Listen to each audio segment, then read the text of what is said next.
कर देता हूं। अब देखो, Power BI is not only a visualization tool but it has the ETL tool also, ETL capacity also.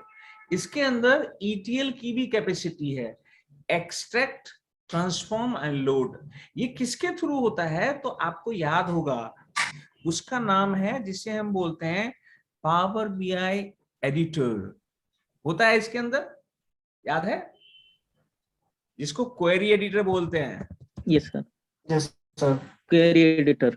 हाँ, जो क्वेरी एडिटर है वो ईटीएल टूल ही है, ईटीएल टूल ही होता है। अब एक्सट्रैक्ट का मतलब होता है, जब आप एक्सट्रैक्ट करते हो डेटा को, एक्सट्रैक्ट का मतलब होता है कि डेटा को आप बाहर से ला रहे हो, you are taking data inside, taking data inside of a model, of a tool inside in a platform.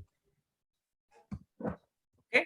आप किसी प्लेटफॉर्म पे डेटा को लाते हो, जैसे आप डेटा को एक्सेल में है, आप एक्सेल से पावर बीआई में ला रहे हो, या मान लो सीक्वल में पड़ा हुआ है, सीक्वल से एक्सेल में ला रहे हो।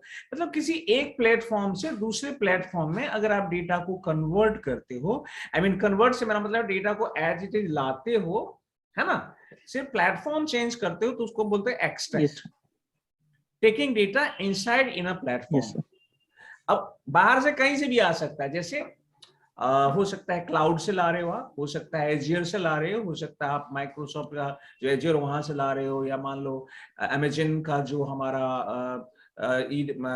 उसका भी क्लाउड है अमेजन का, तो वहां से ईडब्ल्यूएस से ला रहे हो। या फिर मान लो गूगल का ला रहे हो, है ना। तो आप जहां से भी ला रहे हो, बहुत सारे सोर्स हैं, डेटा कहीं से भी ला रहे हो, या मान लो आपको नॉर्मल किसी हार्ड डिस्क पे रखा हुआ है, वहां से डेटा ला रहे हो। तो जब डेटा कहीं से भी लाते हो तो उस प्रोसेस को हम एक्सट्रैक्ट बोलते हैं। तो इसको एक्सट्रैक्ट करने के लिए जो हम टूल यूज करते हैं उसको हम क्वेरी एडिटर बोलते हैं। इकट्ठे क्वेरी एडिटर बना दिया गया।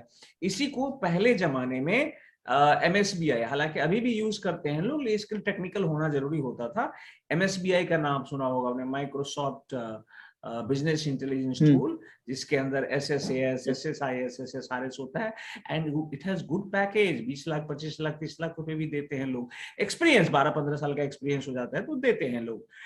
तो उसके लिए टेक्निकल होना होता है, तो उन चीजों को कंबाइन करके उन्होंने पावर बीआई में डाल दिया। एनीवेज, अब आता हूं मैं ट्रांसफॉर्म। अब ट्रांसफॉर्मेशन का मतलब क्या होता है?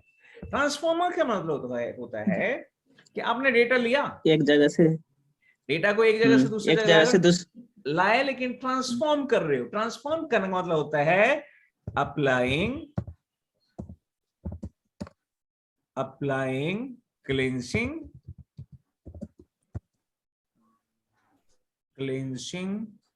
मसाजिंग, क्लींसिंग एंड मैं शॉर्ट में लिख देता हूं, एंड लॉजिकल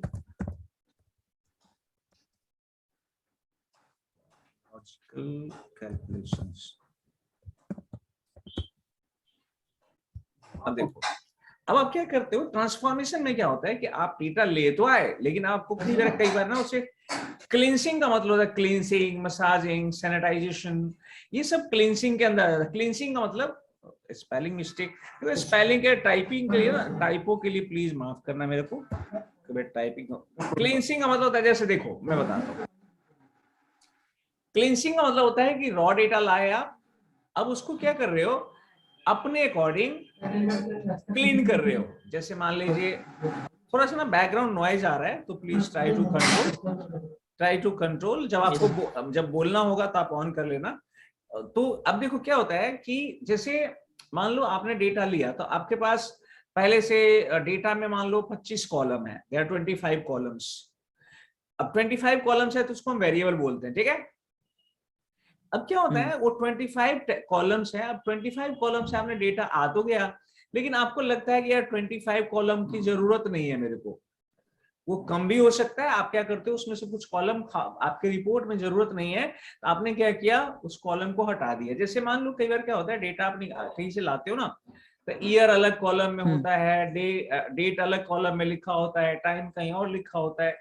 तो अगर आपको जरूरत है तब रखते हो, नहीं तो आप क्या करते हो, एक न्यू कॉलम बनाते हो और उसके बेसिस पे कैलकुलेट करते, कंबाइन करके उस कॉलम को हटा देते हो, so that the less column you have, the more quick you can just come on to the decision. मतलब जितने कम कॉलम होंगे आपके पास उतना कंफ्यूजन कम होगा। तो डेटा को क्लीन करते हैं हम, क्लीन करते हैं तो उसमें क्या होता है, डिपेंडेंट इंडिपेंडेंट दो तरह के कॉलम बनाते हैं और हमारा काम हो जाता है। फिर हम डेटा को क्लीन, कोई फॉर्मूला लगाना है, मान लो कोई कैलकुलेशन जो हम डेक्स करते आ रहे हैं पीछे से, देखो आप एडवांस की तरफ जा रहे हो तो मैं इस बैकग्राउंड दे रहा हूं और फिर आपको समझ में आ जाएगा। फिर रह जाता है विजुअलाइजेशन ही ना, तो विजुअलाइजेशन करेंगे हम। अब देखिए उसके बाद वहां जाते हैं, जाने के बाद आप देख, आपको लगता है कि नहीं मेरे इस कॉलम में परसेंटेज निकालना है, तो परसेंटेज निकालना है तो आपको लगता है कि मुझे कोई कैलकुलेशन करनी है, या मान लो एक टेबल के अंदर कॉस्ट दी हुई है, दूसरे के अंदर आइटम दिया हुआ है, मुझे एक cost and item complete calculation निकालनी है, तो आप एक थर्ड कॉलम बना लेते हो फिजिकली, अगर आपको जरूरत होती है तो आप क्या करते हो, कैलकुलेटेड कॉलम क्रिएट करते हो। Am I correct? याद आ रहा है कुछ कुछ? Yes sir.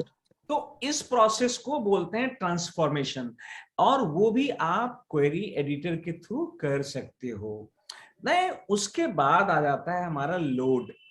ये जो लोड जो होता है, लोड का मतलब होता है कि loading data into the model.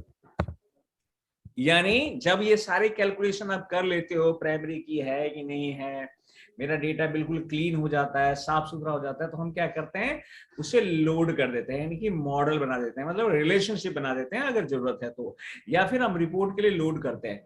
तो ये काम तो हम पावर बीआई में करते हैं कि नहीं करते हैं? करते हैं ना। यही तो काम ही होता है। डेटा को बाहर से लाते हो, आपको कोई फॉर्मूला फंक्शन लगाना है तो क्वेरी एडिटर में जाते हो, वहां जाके कुछ कैलकुलेशन करते हो, फिर उसको लोड कर देते हो। जब लोड हो जाता है बस उसके बाद विजुअलाइजेशन पे आ जाते हो। So before doing visualization you need to go through the ETL process. पर ये मैंडेटरी नहीं है कि करना ही पड़ेगा। कई बार डेटा बहुत अच्छा है, ऑलरेडी ETL करा हुआ है, तो आप सीधा लोड कर देते हो, रिपोर्ट बनाना शुरू कर देते हो। इज इट पॉसिबल और नॉट? यस है बना हुआ। आप देखो, मैं एक बड़ा लेमैन एग्जांपल देता हूँ।